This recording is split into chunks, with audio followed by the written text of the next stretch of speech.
ये कहानी है एक छोटी सी बच्ची की जिसको बहुत गुस्सा आता था, बात बात पे गुस्सा आता था। और जब उसको गुस्सा आता था तो वो ये नहीं देखती थी कि उसके सामने कौन है, और जो उसके मन में आता था वो सब बोल देती थी। कई कई बार तो वो कुछ चीजें उठाती और जमीन पे फेंकती और तोड़ देती। तो उसके माँ बाप बहुत परेशान हो गए, उनको समझ नहीं आ रहा था कि वो क्या करे। उन्होंने बहुत कोशिश करी उस बच्ची को समझाने की अलग अलग तरीके से, लेकिन वो बच्ची समझ ही नहीं रही थी। फिर एक दिन उसकी माँ ने उसकी ट्यूशन टीचर से बात करी, क्योंकि ट्यूशन टीचर ही एक ऐसी थी जिसकी कि वो बात सुनती थी। तो उसकी टीचर ने उसकी माँ की सारी बातों को सुना और उनको बोला कि आप चिंता मत करो, आने वाले कुछ दिनों के अंदर अंदर ही इस बच्ची का गुस्सा पूरी तरीके से खत्म हो जाएगा। उसकी माँ को समझ नहीं आया, लेकिन फिर भी उन्होंने कहा कि कोशिश करने में क्या जाता है। फिर उस दिन रोज की तरह जब वो टीचर आई और वो क्लास शुरू होने वाली थी, तो उसकी टीचर ने उस बच्ची से कहा कि आज हम पढ़ाई नहीं करेंगे, आज हम एक गेम खेलेंगे।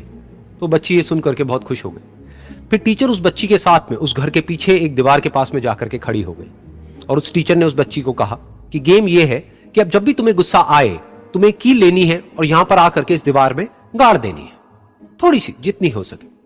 फिर उस बच्ची ने टीचर से पूछा, लेकिन इससे क्या होगा? तो टीचर ने कहा कि जब ये गेम खत्म हो जाएगी तो तुम्हें एंड में एक प्राइज मिलेगा। फिर उस बच्ची ने बिल्कुल वैसा ही किया जैसे कि उस टीचर ने कहा था, यानी कि अब उसको जब भी गुस्सा आता तो वो जाती और जा करके एक कील उस दीवार में गाड़ देती। तो जैसा कि उस लड़की को बहुत गुस्सा आता था, तो पहले ही दिन वहां पर 10 से ज्यादा कीलें गड़ गई।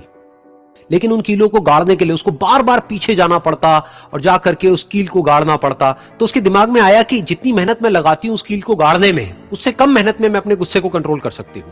अगले दिन 8 कीलें गड़ी, उसके अगले दिन 6, फिर 4, फिर 3, फिर 2, फिर 1। फिर एक ऐसा भी दिन आया जब एक भी बार उसको गुस्सा नहीं आया और एक भी कील उस दीवार में नहीं गड़ी, और वो बच्ची बहुत खुश हो गई।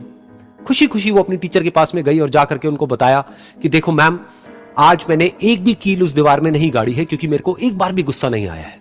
तो मैम ने उसको थोड़ी सी शाबाशी दी और मैम उसके साथ में उस दीवार के सामने जाकर के खड़ी हो गई। अब मैम ने उस बच्ची को कहा कि गेम अभी खत्म नहीं हुई है, अब तुम्हें क्या करना है कि जिस भी दिन तुमको बिल्कुल भी गुस्सा नहीं आता है, उस दिन के एंड में तुम एक कील को इस दीवार से निकाल दोगी। तो बच्ची ने वैसा ही किया, लेकिन क्योंकि कीलें बहुत ज्यादा थी तो 1 महीने से भी ज्यादा टाइम लग गया उन सारी कीलों को बाहर निकलने में। लेकिन एक दिन ऐसा भी आया जब सारी कीलें उस दीवार से बाहर निकल गई। फिर वो बच्ची बहुत ही खुश होकर के अपनी टीचर के पास में गई और जाकर के बोला कि अब उस दीवार में एक भी कील नहीं है। तो उसकी टीचर उस बच्ची के साथ में उस दीवार के सामने जाकर के खड़ी हुई। उसने देखा कि एक भी कील नहीं है दीवार में। फिर उसको उसकी एक फेवरेट चॉकलेट गिफ्ट करी और बोला कि तुम इस प्राइज को जीत गई हो। बच्ची बहुत ही खुश हो गई। फिर टीचर ने उस बच्ची से पूछा कि क्या तुमको इस दीवार में कुछ नजर आ रहा है? तो बच्ची ने कहा, नहीं मैम, इसमें तो कुछ भी नहीं है, सारी कीलें निकल चुकी हैं। तो उस टीचर ने कहा, एक बार ध्यान से देखो, शायद कुछ नजर आए। तो उस बच्ची ने दोबारा देखा और कहा, वो जो कीलें मैंने गाड़ी थी उसके कुछ निशान मुझे नजर आ रहे हैं दीवार में। जब बच्ची ने ये देख लिया, फिर उसकी मैम ने उस बच्ची को कहा, जैसे तुमने इस दीवार में कील गाड़ी और अब तुम उस कील को तो निकाल सकती हो लेकिन उसके निशान को नहीं मिटा सकती, ठीक इसी तरह से होता है जब तुम गुस्सा करती हो। जब तुम गुस्सा करती हो अपने माँ बाप पे या किसी पे भी, तो उनके दिल पर चोट लगती है, उनको दर्द होता है और वहां पर एक निशान रह जाता है। उस निशान को तुम चाह करके भी हटा नहीं सकती, फिर चाहे तुम उनसे जितना मर्जी माफी मांग लो। ये सुनकर बच्ची को अपनी गलती का एहसास हुआ और वो रोने लगी और वो भागती हुई गई और अपनी माँ के पास में जाकर के उनसे गले लग गई और अपनी माँ को बोली कि मम्मा, मैं आज के बाद कभी गुस्सा नहीं करूंगी, मुझे समझ आ गया है मैंने क्या गलती करी। और उस दिन के बाद उस बच्ची ने कभी गुस्सा नहीं किया।